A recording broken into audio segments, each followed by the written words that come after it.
पूछेगा आपसे सवाल कि बताइए कि रॉलेट एक्ट के तहत गांधी जी को जेल में कब डाला गया। रॉलेट एक्ट को जानते हैं, एक बात और बता देंगे इसके बाद। तो कौन सा ऑप्शन आप टिक करिएगा? Option number A. Option number A. आओ कभी हवेली पे दिखाते हैं तुमको। हेलो नमस्कार दोस्तों, कैसे हैं आप लोग? उम्मीद करते हैं हंसते होंगे और मस्त होंगे। तो आज की क्लास में हम एक ऐसी घटना के बारे में बात करेंगे जिसके बारे में आपने अपने इस जीवन में तो जरूर सुना होगा। बहुत ही इंपॉर्टेंट घटना और बहुत ही दुखनीय घटना, ऐसी घटना जिससे कि हमारे एग्जाम में, हर एग्जाम में के प्रश्न यहाँ से आते हैं और खास करके मैट्रिक बिहार बोर्ड में हर साल यहाँ से प्रश्न पूछे जाते हैं। तो चलिए मित्रों, आज की क्लास को स्टार्ट करते हैं। तो आज की क्लास में हम लोग तो किसी भी चीज को स्टार्ट करने से पहले थोड़ा सा हम लोग गणेश जी का नाम ले लेते हैं। तो श्री गणेशाय नमः के साथ हम लोग आज की क्लास को स्टार्ट करते हैं। और आज की क्लास में हम लोग करते हैं क्या? Rowlatt act. नाम तो सुना ही होगा, रॉलेट एक्ट के बारे में आपने अपने जीवन में जरूर नाम सुने होंगे। देखिए रॉलेट एक्ट, और मैं दावे के साथ ये कह सकता हूं कि मैं जो आज फैक्ट बताऊंगा, मैं जो आज पॉइंट बताऊंगा, आपको पूरे यूट्यूब पे नहीं मिलेगा। ये मैं दावे के साथ कह रहा हूं दोस्तों। अगर आपको नहीं पता है तो आप मेरे वीडियो देखने के बाद और किन्हीं का वीडियो देख लीजिएगा। तो आइए रॉलेट एक्ट। रॉलेट एक्ट है क्या सर? तो रॉलेट एक्ट एक ब्रिटिश शासन का नाम है, ब्रिटिश लोग का नाम है जो हम लोग पर शासन किए थे। बात है ये सन 1919 ईस्वी के।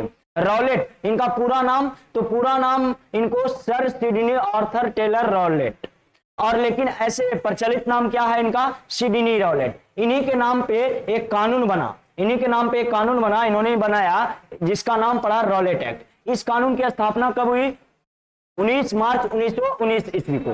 तो चलिए जी, आज की क्लास में हम लोग इन्हीं के बारे में चर्चा करते हैं। तो देखिए इस कानून को गांधी जी ने क्या कहा मेरे दोस्तों? तो इस कानून को गांधी जी ने काला कानून कहा।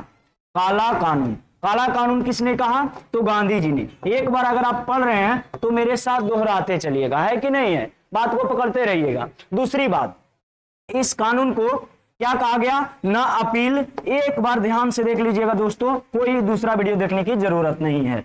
ना अपील, ना वकील और ना दलील का कानून कहा गया। यहां पे समझिएगा इसका मतलब क्या है। मतलब इस कानून के अंतर्गत क्या होता था कि लोगों को गिरफ्तार करके, भारत के लोगों को हिंसा फैलाने के जुर्म में गिरफ्तार करके और 2 वर्ष की सजा दिया जाता था। गिरफ्तार कर करके कितना वर्ष की सजा दोस्तों? तो 2 वर्ष की सजा दी जाती थी। 2 वर्ष की सजा दी जाती थी। और मैं आपको बता दूं, इस कानून के अंतर्गत भारत के 2 राष्ट्रीय नेता डॉक्टर सत्यपाल और सैफुद्दीन किचलू को गिरफ्तार किया गया था। तो आइए ना जी, शुरू से और विस्तार से बात करते हैं। तो इस कानून को किसने, गांधी जी ने क्या कहा? गांधी जी ने इसे काला कानून कहा। न अपील, न वकील, न दलील का कानून किसे कहा जाता है? रॉलेट एक्ट को। एक बार दोहराते चलिएगा, आपको कोई भी परेशानियां नहीं होगी। दूसरी बात, अब आगे चलते हैं जी। तो बात कर लिया जाए इस कानून के बारे में। तो इस कानून के अंतर्गत कितने वर्ष की सजा? 2 वर्ष की। लेकिन एक बात सुनिएगा, सरदानंद भारत में इसका बहुत जोर का विरोध हुआ था। तो सरदानंद जी क्या किए थे ना, कि सरदानंद जी इस कानून के विरुद्ध कर मत दो का आंदोलन चलाया। किस मत दो? कर मत दो। सर कर मत दो तो एक नारा है, आप कह रहे हैं आंदोलन है। हमारे ऑफलाइन वाले शिक्षक तो ऐसे नहीं बताए हैं। तो भाई वो सब कुछ बता देते तो फिर यहां आते हैं क्यों? आप देखिए यहां कुछ अलग मिलेगा। कर मत दो आंदोलन चलाए किसने? बोलो बोलो बोलो। और मित्रों, सोशल साइंस में कैसा प्रश्न पूछा जाता है, पिछले 2 वर्ष में देने वाले अपने भाई बहनों से पूछिएगा। तो कर मत दो आंदोलन किसने चलाया? तो आंदोलन चलाया सरदानंद ने। किस कानून के विरुद्ध? बातों को पकड़िएगा, किस कानून के विरुद्ध? तो रॉलेट एक्ट के विरुद्ध। अगर बात कर लिया जाए सर, यहां नोट देके लिख लीजिएगा। नोट मतलब पैसा वाला नोट नहीं, नोट मतलब विशेष से कुछ अलग। तो इसमें क्या है सर? कर मत दो नारा किसने दिया? सवाल यहां फंसेगा आप लोगों को। कर मत दो नारा किसने दिया? तो मैं बता दूं दोस्तों कि नारा की बात किया जाए तो सरदार पटेल। किसने दिया? सरदार वल्लभ भाई पटेल। तो शॉर्ट में हम लोग लिख लेते हैं सरदार पटेल के बारे में। ये इन्होंने कहा था, नारा दिया था कि कर मत दो। लेकिन कर मत दो आंदोलन किसने किया? तो सरदानंद ने। यहां तक बातें पकड़ में आ गई आपको। इस कानून के अंतर्गत अगर आपकी इजाजत हो तो मैं इसको मिटा देता हूं, आपको समझ में आ गई होगी। तो इस कानून के अंतर्गत जानते हैं जी 6 अप्रैल 1919 को, कितना अप्रैल, 6 अप्रैल 1919 को, यहां पे हम फास्ट थोड़ा सा लिख देते हैं भाई, 6 अप्रैल 1919 को गांधी जी ने देशव्यापी हड़ताल किए थे, पूरे देश में हड़ताल किए थे। किसने, गांधी जी ने क्या किए थे, तो देशव्यापी हड़ताल किए थे। गांधी जी ने देशव्यापी हड़ताल किए थे, देशव्यापी हड़ताल कर दिए थे। अब इस हड़ताल हो गया कि एक रॉलेट एक्ट जो कानून है वह नहीं चलेगा, समझ रहेंगे नहीं। तो जब इस कानून का विद्रोह हुआ तो 8 अप्रैल को गांधी जी को इस गिरफ्तार कर लिया गया इसी कानून के तहत। देखिए 6 अप्रैल को देशव्यापी हड़ताल कराएं और 8 अप्रैल 1919 ईस्वी को गांधी जी के गिरफ्तार कर लिए। और बाबू बता दे, गांधी जी को अगर गिरफ्तार किए तो कहां भेजे भाई, गांधी जी को गिरफ्तार लिख देते हैं। एक बार आप लोग अगर नोट करते चलते हैं तो नोट करते चलिएगा। ऐसे पूरी वीडियो को अगर ध्यान से देख लीजिएगा तो मैं ये दावे के साथ कह रहा हूं कि भी दोबारा आपको नोट करने की कोई जरूरत नहीं है। तो गांधी जी को गिरफ्तार करके भेज दिया गया मुंबई जेल। देखिए बात पकड़िएगा, लिख क्या रहे हैं वो मैटर नहीं कर रहा। कहां भेज दिया गया था इनको, मुंबई जेल। इस कानून के अंतर्गत मैं आपको कुछ तस्वीरें दिखाता हूं, इनको देखिए, इनको देखिए, ये है सैफुद्दीन किचलू और ये है आपका डॉक्टर सत्यपाल। इन दोनों को गिरफ्तार करके कब, 9 अप्रैल 1919 ईस्वी को, 9 अप्रैल 1919 ईस्वी को इन दोनों को गिरफ्तार करके जेल भेज दिया गया। लेकिन 10 अप्रैल 1919 ईस्वी को क्या होता है बाबू कि 10 अप्रैल 1919 को पंजाब अमृतसर में मेला लगता है, वैसाखी मेला। तो उस दिन लोगों ने प्लान बनाया कि क्यों ना हम लोग गांधी जी, डॉक्टर सत्यपाल और सैफुद्दीन किचलू को छुड़ाएं। तो इस प्लान के तहत हुआ ना क्यों, इस बात को वैसाखी मेला में पूरी आग की तरह फैला दिया गया। और इसके लिए एक बैठक की जरूरत थी, बातों को पकड़िएगा, इसके लिए एक बैठक की जरूरत थी या नहीं थी, जी सर। तो इस बैठक के लिए कहां जाना था, तो इस बैठक के लिए जालियांवाला बाग में जाना था। तो अब आप समझ रहे हैं ना, रॉलेट एक्ट और जालियांवाला बाग का क्या हो गया कनेक्शन। तो यहां से सुनिए और समझिएगा। देखते हैं गांधी जी ने इस कानून को क्या कहा। अरे बोलो अभी तो बताए, भूल गए क्या। गांधी जी ने कहा इसे काला कानून। गांधी जी ने इसे क्या कहा बाबू, तो काला कानून। अरे बाबू ध्यान से समझना है बातों को। तो गांधी जी ने इसे क्या कहा था, काला कानून। ये है अपने राष्ट्रपिता महात्मा गांधी जी। चलिए आगे बढ़ते हैं और आपको तस्वीरें कुछ दिखा देते हैं। यहाँ पे देखिए, इस जेल में इनको बंद कर दिया गया, जेल में देख रहे हैं ना, इनको बंद कर दिया गया। और कुछ आपको जाना माना चेहरा नजर आ ही रहा होगा इसके अंतर्गत, जैसे ये भीमराव अंबेडकर जी। तो देखिए यहाँ पे इनको जेल में डाल दिया गया था। तो पूछेगा आपसे सवाल कि बताइए कि रॉलेट एक्ट के तहत गांधी जी को जेल में कब डाला गया। देखिए हम आपका रिवीजन भी कराते चल रहा है, ऑब्जेक्टिव भी। ऑप्शन नंबर ए दे देगा, 1919। ऑप्शन नंबर बी दे देगा 1918। ऑप्शन नंबर सी दे देगा 1927। ऑप्शन नंबर डी दे देगा आपका असहयोग आंदोलन की तरफ आपका दे देगा 1922। अब सुन लीजिए, तो रॉलेट एक्ट को जानते हैं, एक बात और बता देंगे इसके बाद। तो कौन सा ऑप्शन आप टिक करिएगा, ऑप्शन नंबर ए, आओ कभी हवेली पे, दिखाते हैं तुमको। A4 आओ कभी हवेली पे। चलिए आगे बढ़े तो आपको बता दे रॉलेट एक्ट के तहत एक तथ्य और सुन लीजिए, तब हम लोग जालियांवाला बाग में जाएंगे। एक तथ्य और सुन लीजिएगा इनके बारे में। सुरेंद्र नाथ बनर्जी ने इन्हें बारे जानते हैं क्या कहा था, सुरेंद्र नाथ बनर्जी ने इन्हें जानते हैं क्या कहा था, असहयोग आंदोलन का जन्मदाता कहा था। किनको कहा था सर, रॉलेट एक्ट को सुरेंद्र नाथ बनर्जी ने असहयोग आंदोलन का जन्मदाता कहा। असहयोग आंदोलन का क्या कहा बाबू, असहयोग आंदोलन का जन्मदाता। अगर आप पूरी वीडियो को ध्यान से देख रहे होंगे ना, ध्यान इधर उधर नहीं होगा ना, तो आप उम्मीद है कि कंप्लीट कर लीजिएगा। असहयोग आंदोलन का जन्मदाता कौन बोले थे रॉलेट एक्ट को, तो टिक मारना है दोस्तों। ऑप्शन नंबर अगर सी में मान रहे सुरेंद्रनाथ बनर्जी, तो ऑप्शन नंबर सी फोर कहो न प्यार है। चलिए आगे बढ़ते हैं जी। अब चलते हम लोग जालियांवाला बाग में। देखिए यहाँ पे आ गए हम लोग जालियांवाला बाग। तो जालियांवाला बाग हत्याकांड कब हुआ था, सबसे पहले आपसे सवाल। तो सर जालियांवाला बाग हत्याकांड कौन नहीं जानता, 13 अप्रैल 1919 ईस्वी को। सिंपल बात। अच्छा जी, 13 अप्रैल 1919 ईस्वी को कहां हुआ था, कहां हुआ था, तो अमृतसर पंजाब में। कहां हुआ था बाबू, तो ध्यान रखिएगा, अमृतसर पंजाब में, अमृतसर पंजाब में। और कौन सा बाग में, जालियांवाला बाग में। कब हुआ था, 13 अप्रैल 1919 को। चिंता मत कीजिएगा, पूरी फिगर के साथ आपको दिखलाएंगे। अब सुनिए, जनरल ओ डायर, पहले सुन लेते हैं उसके बाद। जनरल ओ डायर जो आपके ऑफलाइन वाले शिक्षक बताए हैं और अभी वहीं बता रहे हैं। जनरल ओ डायर ने बिना सूचना दिए जालियांवाला बाग में चले गए थे। जैसे कि देखिए बैसाखी का मेला था, बात को समझिएगा, 10 तारीख को आपको बताए थे, 10 अप्रैल को। और पूरी बात, पूरे पंजाब में, पूरे अमृतसर में यह बात फैल रही थी कि 13 तारीख को जालियांवाला बाग में एक बैठक है जिसमें डॉक्टर सत्यपाल और सैफुद्दीन किचलू और महात्मा गांधी को छुड़वाया जाएगा। तो कैसे फैलता था, पहले मोबाइल था, व्हाट्सएप ग्रुप था कि मैसेज कर दिया, नहीं हो। पहले कैसे होता था सर, तो पहले कानों कान ऐसे बोल दिए। देखिए मान लीजिए यहाँ पे आगे वो आदमी है, 13 अप्रैल 1919 ईस्वी को जालियांवाला बाग में बैठक है, ये बोल दिया अगला को, ये बोल दिया अगला को, ये बोल दिया अगला को। और वो एक चमचा था, अंग्रेजों का चमचा, हंसराज इनका नाम था। सुनिएगा, था तो भारतीय, लेकिन ये हंसराज अंग्रेजों का चमचा था। वो चमचा, अच्छा जी, बात को पढ़िएगा, लैंग्वेज में थोड़ा सा बिहार से है तो समझिएगा बात को। हंसराज नामक भारतीय ने जालियांवाला बाग हत्याकांड में किनका सहयोग किया था, तो जनरल ओ डायर का सहयोग किया था। बात पकड़ रहे हैं कि नहीं पकड़ रहे हैं। तो हंसराज नामक ने कर दिया।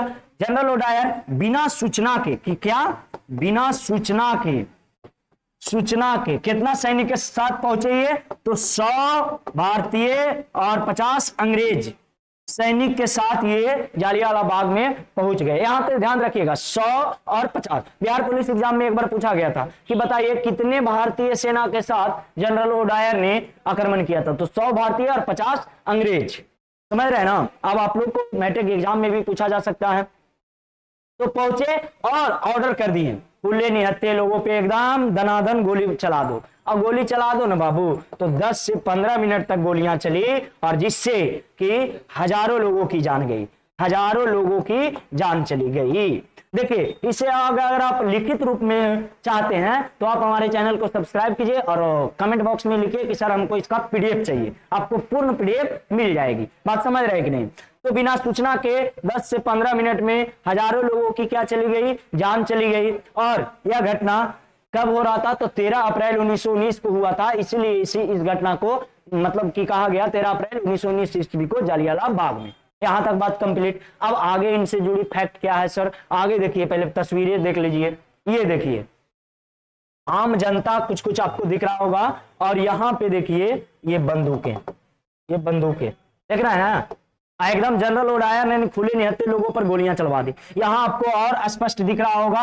देखिए बाबू कितना भयानक घटना था। आपको मैं इस घटना से जुड़ी एक और फैक्ट बताता हूं दोस्तों, बात को समझिएगा। ये देखिए जालियांवाला बाग हत्याकांड में एक कुआं था जी, एक कुआं था।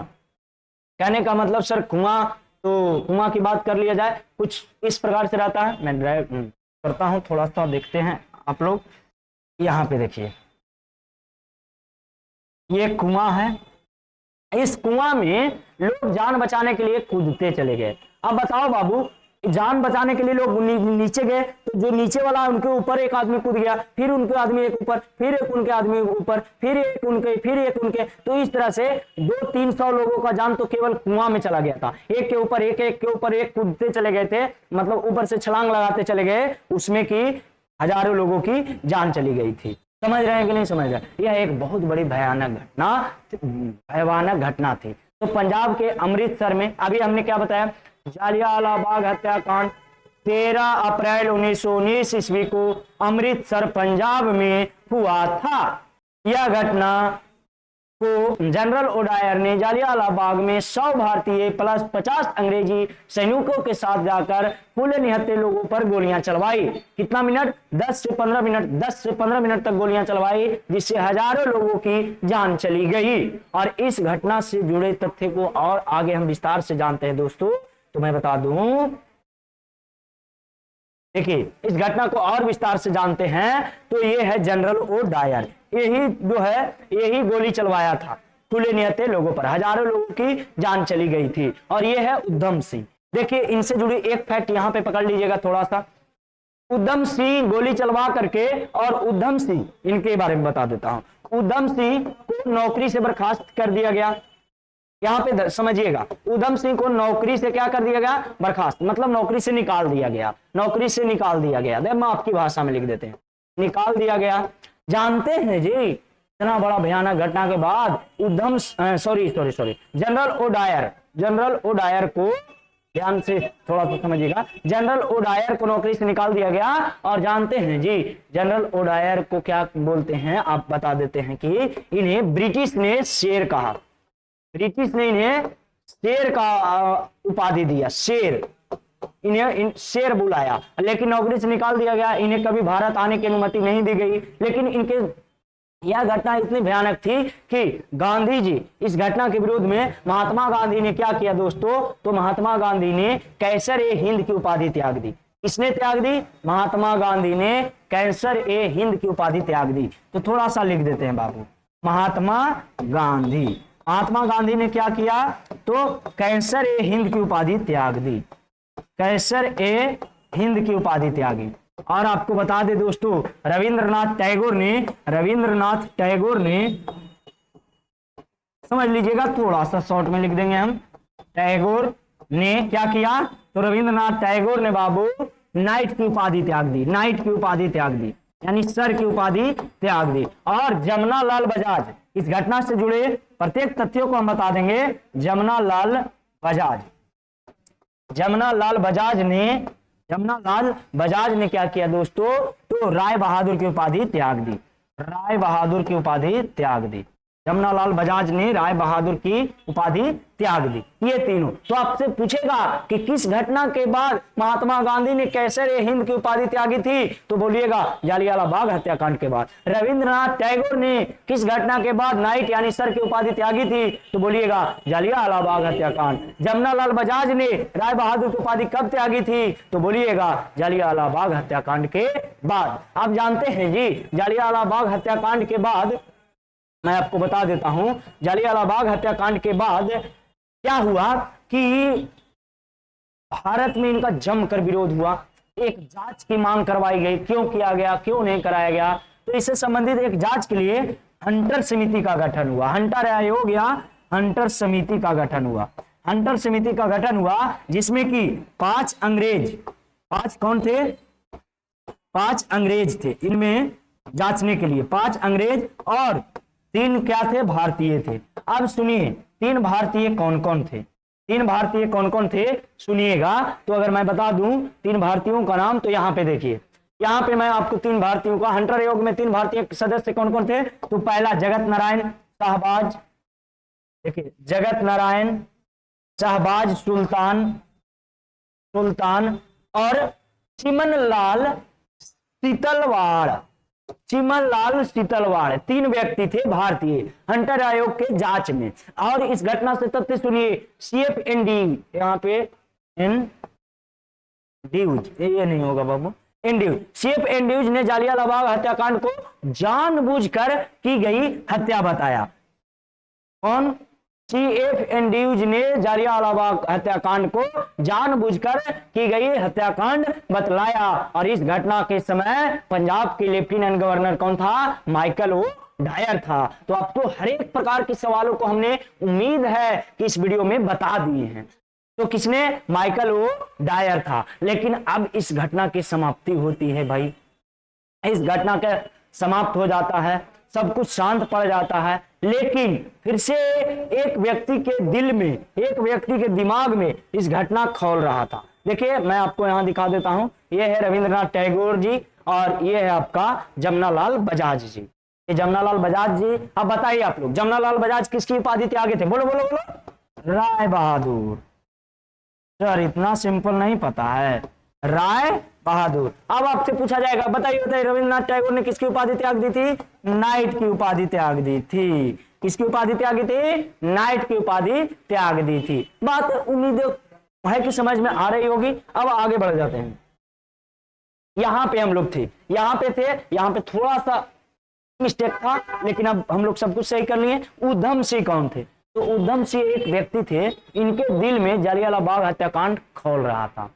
इन्होंने बाबू, विश्वास नहीं करेगा आप लोग, 21 वर्ष बाद, कब? 21 वर्ष बाद, तो 1919 में 21 जोड़िए, कब आ गया जी? सर सिंपल फंडा, 1940 में लंदन के कॉम्पिटिशन में जा करके इन्होंने, उधम सिंह ने जनरल ओडायर को गोली मार दिया। कब? 1940 में। और उधम सिंह को वहीं पकड़ करके फांसी दे दिया गया। कब? 1940 में। तब उधम सिंह का जो है खून खौलना शांत हुआ। जलियांवाला बाग हत्याकांड के बाद, जलियांवाला बाग हत्याकांड के बाद दोस्तों मैं बता दूं कि जलियांवाला बाग हत्याकांड के बाद आपका पंजाब में डंडा फौज अस्तित्व में आया। तो पूछ सकता है, पंजाब में डंडा फौज अस्तित्व में कब आया? डंडा फौज अस्तित्व में कब आया? तो पंजाब में डंडा फौज अस्तित्व में आया जलियांवाला बाग हत्याकांड के बाद। अब आप लोग को थोड़ा सा ये अमृतसर के बारे में बता देते हैं। पंजाब कहां पे है सर? तो देखिए ये आपको पीछे दिख रहा होगा भारत का मानचित्र। ये मैं जूम कर रहा हूं दोस्तों, ताकि आप लोगों को पूरी आसानी से दिख सके। ये देखिए, ये लो,